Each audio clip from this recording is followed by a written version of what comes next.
Dan Nuvo Family, perlindungan 24/7. Wingscare.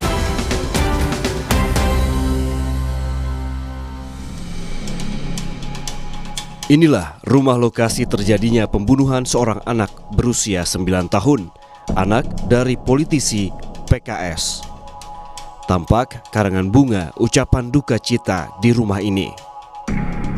Akses masuk ke dalam rumah ini hanya bisa melalui pintu depan ataupun belakang. Sementara rumah juga dipagari tinggi dengan kawat berduri di atasnya. Hingga kini, polisi masih melakukan penyelidikan terhadap kasus pembunuhan anak politisi PKS di kota Cilegon, Banten.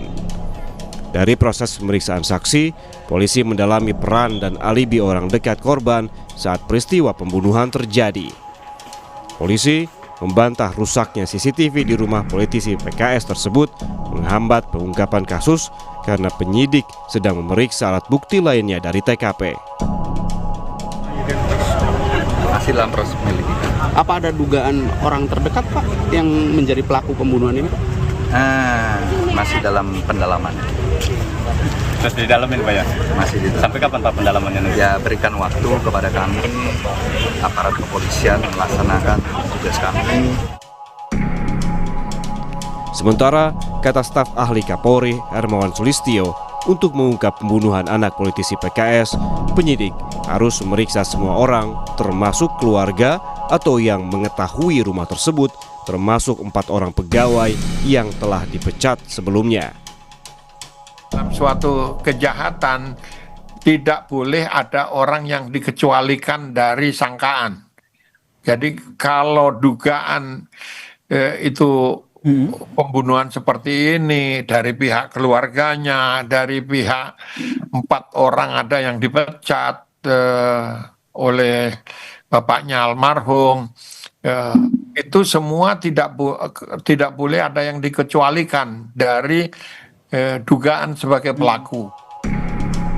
Kriminolog Universitas Indonesia Hanifah Hasna menyebut sejumlah kemungkinan bisa saja terjadi untuk mengungkap siapa pelaku pembunuhan. Namun, Hanifah menyatakan kondisi rumah yang diketahui hanya bisa diakses oleh orang tertentu dan tidak ditemukan kerusakan dalam rumah tersebut, ada kemungkinan pelaku berasal dari orang terdekat yang memiliki akses pada rumah tersebut.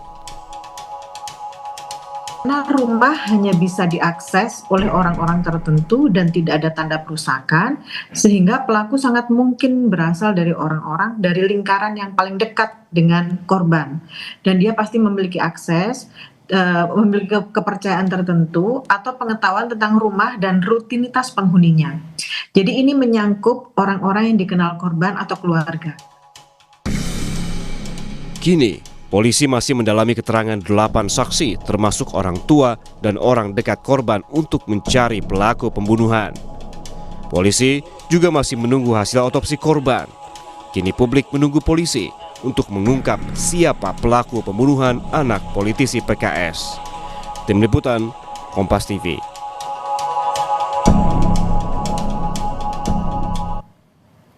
Misteri tewasnya anak politisi Partai Keadilan Sejahtera atau PKS di rumahnya di kota Cilegon, Banten belum terungkap. Hingga saat ini 8 saksi telah diperiksa. Polisi masih mendalami peran orang dekat korban dalam peristiwa ini. Lantas apa motif dari kasus ini dan apakah dugaan pembunuhan ini ada kaitannya dengan orang tua korban? Kita akan membahasnya dengan 2 narasumber yang akan hadir di sambungan Zoom, saudara. Ada Ketua DPP PKS bidang advokasi Nurul Amalia, dan nanti juga akan sudah bergabung saat ini saudara Komjen Purnawirawan Susno Duaji, Kabar Eskrim Polri tahun 2008 hingga 2009. Selamat pagi Bu Nurul, Pak Susno. Pagi. Selamat pagi Bu Nurul. Ya, pagi juga Pak Susno. Baik, saya ke Bu Nurul terlebih dahulu. Bu Nurul, saya yakin ini pasti DPP PKS mengikuti kasus ini, dan sejauh ini seperti apa Anda melihat perkembangannya, yang mana dari tanggal 16 hingga saat ini belum ada tersangka yang ditetapkan? Ya, kami memang masih mengikuti ya dan juga mengawal ya kasus ini gitu. Dan kami masih mempercayakan sih kepada penyidik ya, kepolisian yang sudah melakukan penyelidikan sesuai dengan mekanisme ya. Kan informasinya sudah ada 8 orang yang diperiksa ya. ya terkait dengan motif dan lain-lain ya, terus kemudian siapa pelakunya kami juga masih menunggu ya, karena ini memang belum dirilis oleh penyidik sebagai hasil penyelidikan untuk menentukan siapa sebenarnya pelaku dan apa motifnya gitu, seperti itu. Kalau dari DPP PKS, Bu, apakah sudah berkomunikasi juga dengan pihak keluarga, ini khususnya ayah dari korban, Maman Soherman? Ya, sudah ada komunikasi ya. Jadi memang tapi memang belum ada kronologis yang bisa kami sampaikan dulu ya, karena kami masih menunggu gitu dari pihak kepolisian, karena memang hal yang resmi itu harusnya memang disampaikan oleh pihak kepolisian ya. Sebagai hasil dari penyelidikan ini, seperti itu. Tapi sejauh ini Bu Nurul, mungkin dari DPP PKS juga sudah berkomunikasi bagaimana sebenarnya kondisi dari keluarga, terutama untuk ayah korban ini seperti apa saat ini, Bu? Ya, ayah korban ya tentu saja masih berduka ya, karena kehilangan anaknya ya, seperti itu. Kemudian dari ada update ini Bu, sebenarnya ada informasi yang beredar bahwa memang 8 orang diperiksa sebagai saksi, tapi juga ada nih kabar yang menyebutkan bahwa ini sebelum kejadian ada kejadian pemecatan yang dilakukan oleh Maman Soherman terhadap 4 pegawainya. Apakah sudah dapat informasi ini juga, Bu? Ya, kalau memang itu hasil dari penyelidikan ya, dari kepolisian, ini kan baru dugaan ya, apakah ini ada hubungan antara pemecatan dengan perbuatan tersebut ya. Tapi kan harusnya motif tersebut itu didalami ya oleh penyidik ya. Nanti kan hasil penyelidikannya harus dibuka secara terang di hadapan publik ya. Jadi kami sih masih menunggu ya, karena belum bisa berspekulasi juga ya, dan juga belum menyimpulkan ya. Karena memang yang paling berwenang untuk menyampaikan ini adalah penyidik ya dari kepolisian itu sendiri, seperti itu. Baik, masih menunggu keterangan resmi tentunya. Saya kemudian ke Pak Susno. Pak Susno, ini lagi-lagi saya ingin tanyakan kepada Anda tadi terkait dengan ada informasi terbaru yang beredar bahwa ini ada kemungkinan mungkin bisa disebabkan oleh ayah korban, Maman Soherman, yang kemudian sebelumnya memecat 4 pegawainya. Anda melihatnya seperti apa, Pak Susno? Ya, bagus sekali. Jadi semua yang diduga ada keterlibatan itu harus diperiksa dan didalami, tapi tidak cukup dengan kecurigaan ya. Misalnya ada pemecatan terhadap sekian karyawan atau ada hal-hal terkait dengan isu politik gitu, karena yang bersangkutan adalah pejabat politik gitu kan, atau punya kedudukan politik di suatu partai politik ya. Itu semua dimintai keterangan, apa isi keterangannya, kemudian nanti harus dicocokkan dengan alat bukti forensik gitu yang telah didapat. Alat bukti forensik itu apa? Berupa sidik jari, ya berupa jejak IT yang ada di HP. Kalau memang ada berupa jejak elektronik lainnya merupakan tangkapan layar CCTV walaupun bukan di rumah tapi di tempat yang lain yang mengarah kepada rumah itu, ataupun ada terkait dengan DNA yang berada di sekitar TKP cocok dengan orang yang dicurigai, baru itu dapat menyimpulkan bahwa pelakunya adalah ini gitu. Karena kalau kecurigaan saja itu akan sangat lemah di pengadilan untuk menentukan seseorang sebagai pelaku. Dan saya yakin Polri akan melakukan penyidikan seperti ini, dan juga ditambah lagi dengan keterangan ahli berupa hasil visum et repertum luar dan hasil daripada hasil daripada otopsi daripada jenazah gitu. Tapi sejauh ini Pak Susno, dari analisis Anda mungkin melihat fakta-fakta yang sudah ada dan juga ada beberapa pendapat dari ahli psikologi forensik, kemudian juga ada kriminolog yang mengatakan bahwa ini kemungkinan besar dilakukan oleh orang dalam, karena tadi untuk tanda-tanda kerusakan tidak ada barang yang hilang, kemudian juga dicurigai karena tidak ada ART dan juga security yang ada di tempat saat kejadian. Anda melihatnya mengarahnya lebih kemana nih, Prof? Pak Susno, maksud kami, apakah ini lebih ke orang dekat ataupun salah satunya lagi terkait dengan posisinya sebagai politisi?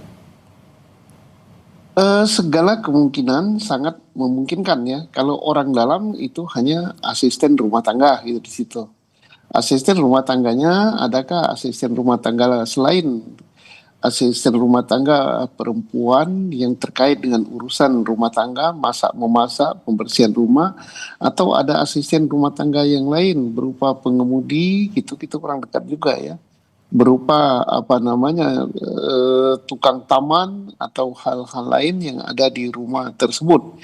Tetapi harus dihubungkan dengan mengapa sampai tega berbuat begitu? Adakah mereka punya tujuan tertentu balas dendam gitu? Nah, kalau tidak ada, maka dan balas dendamnya harus balas dendam terkait dengan suatu perbuatan yang sangat-sangat menyakitkan. Karena sampai menghilangkan nyawa itu tidak bisa hanya karena misal dimarahi, wah kamu mengemudinya acak-acakan, wah kamu membersihkan tamannya sembarangan gitu. Nah, itu tidak akan sampai seperti itu. Nah, ada lagi tadi isu misalnya pemecatan karyawan dan sebagainya. Nah itu kalau pemecatan sudah menyangkut hajat hidup gitu ya. Mungkin dia lebih sakit. Nah persoalannya mengapa Polri belum mengumumkan gitu atau belum menyampaikan kemajuan hasil penyidikan. Memang demikian untuk kasus yang tidak tertangkap tangannya, apalagi untuk kasus-kasus yang sangat peka seperti pembunuhan ini. Polri tidak bisa sembarangan, tapi dia harus mengumpulkan alat bukti yang lengkap, khususnya yang bersifat saintifik, ya, yang tidak terbantahkan. Soalnya kalau misalnya belum apa-apa sudah diumumkan, maka Polri bisa-bisa seorang yang sudah diumumkan tapi tidak lengkap alat buktinya, kemudian dilepas lagi, maka akan kacau penyidikan itu dan kepercayaan kepada Polri akan terkikis gitu.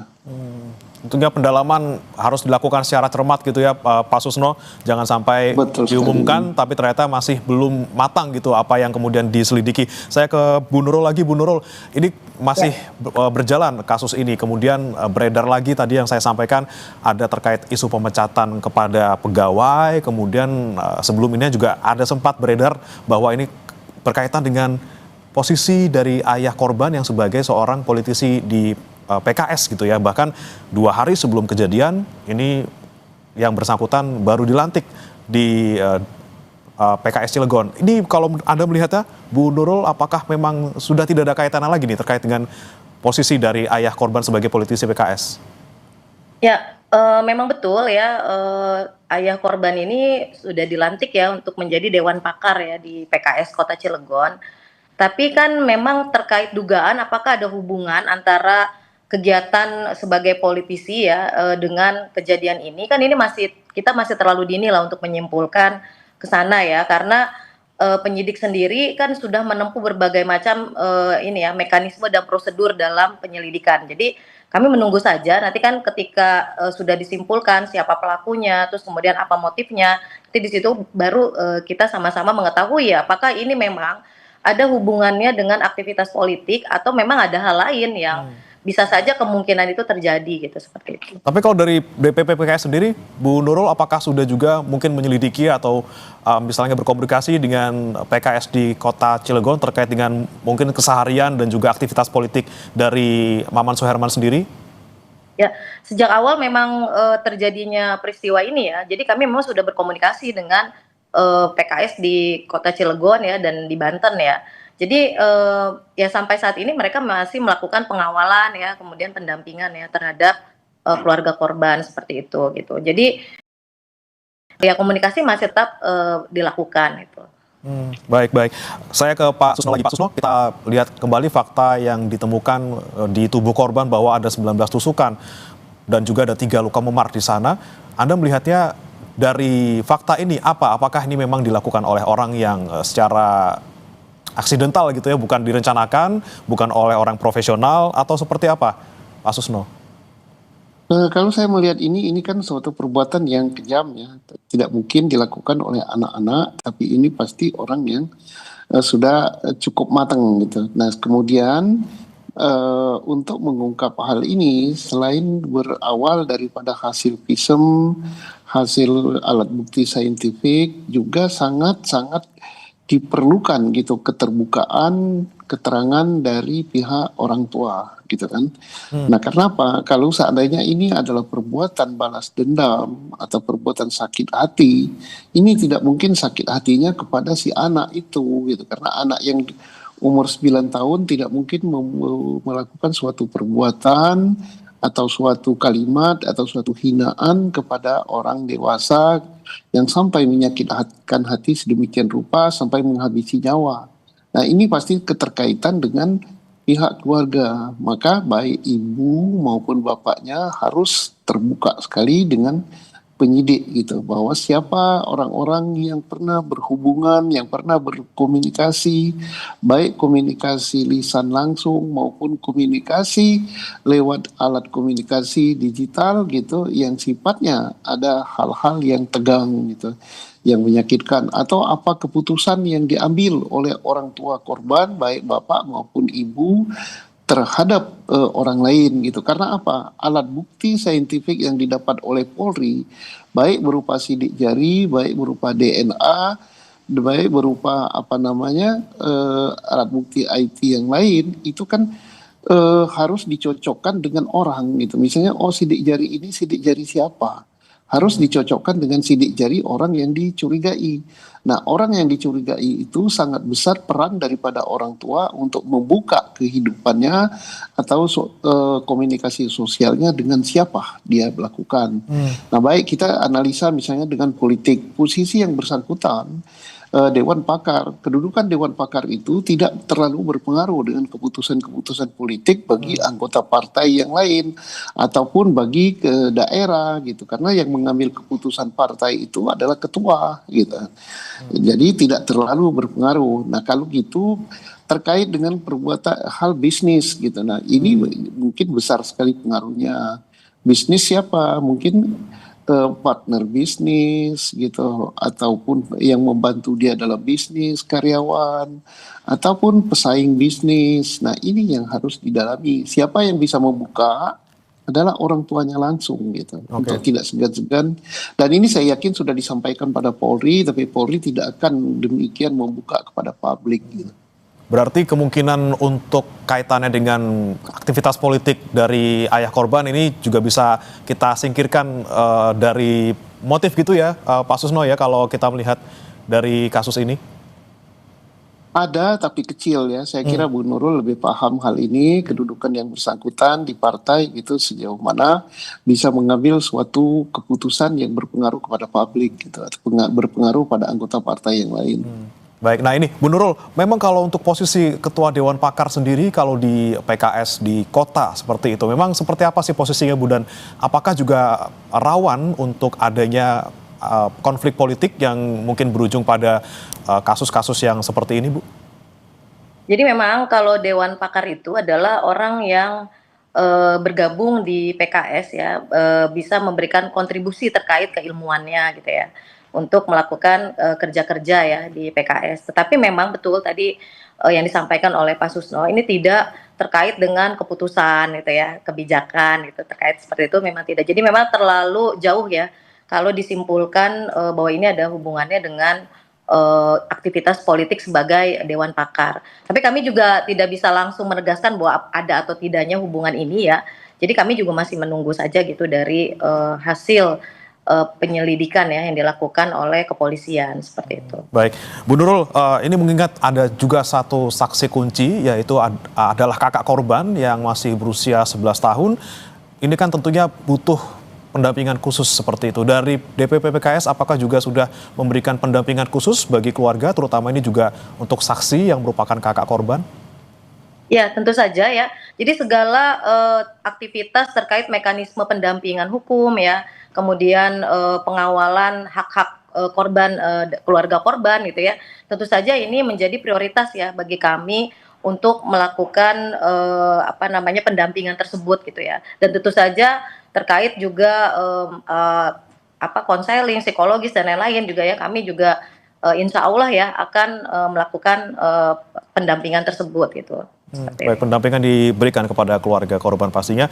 Saya ke Pak Susno kembali. Pak Susno, ini kita sudah nantikan selama kurang lebih 6 hari dari tanggal 16 ketika jenazah korban ditemukan sampai hari ini tanggal 22 gitu ya, belum ada sesuatu yang signifikan disampaikan oleh pihak kepolisian terkait dengan tersangka. Apakah memang butuh waktu yang cukup lama, Pak Susno? Kalau kita melihat ini kan bukan kasus tangkap tangan gitu ya, semuanya masih perlu didalami lagi, terutama tidak ada CCTV di lokasi dan juga tidak ada alat bukti yang ditemukan. Emang seperti apa proses yang selama ini Anda lihat dari kasus ini, Pak?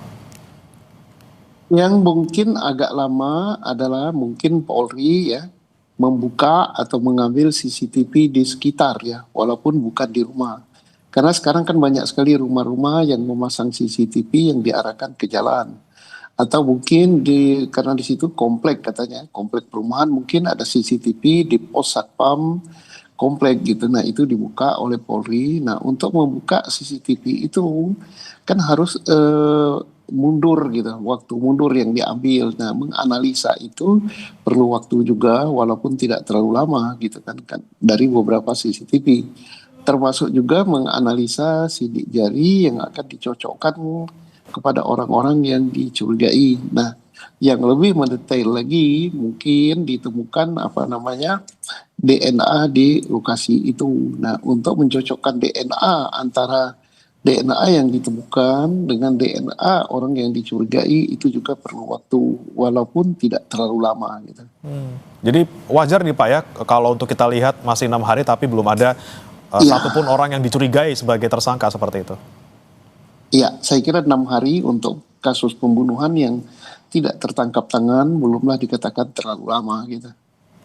Baik, Pak Susno, kemudian ini juga yang menarik adalah 8 orang saksi yang saat ini diperiksa oleh polisi. Anda melihatnya seharusnya kalangan saksi ataupun lingkup saksi yang diperiksa ini hanyakah memang orang-orang di dalam rumah, misalnya pekerja rumah tangga, kemudian ayah korban, kakak korban, dan juga tetangga-tetangga sekitar? Apakah juga bisa meluas ke lingkup saksi yang lain? Ada 2 kemungkinan. Kalau misalnya hanya 8 itu yang diperiksa, penyidik Polri tidak menambah yang lain, kemudian sedangkan alat bukti saintifik sudah dikumpulkan, ini bisa saja bahwa Polri sudah mengarah kepada orang-orang tertentu pelakunya sehingga tidak menambah lagi jumlah saksi. Tetapi kalau masih menambah jumlah saksi berarti Polri pertama belum mendapatkan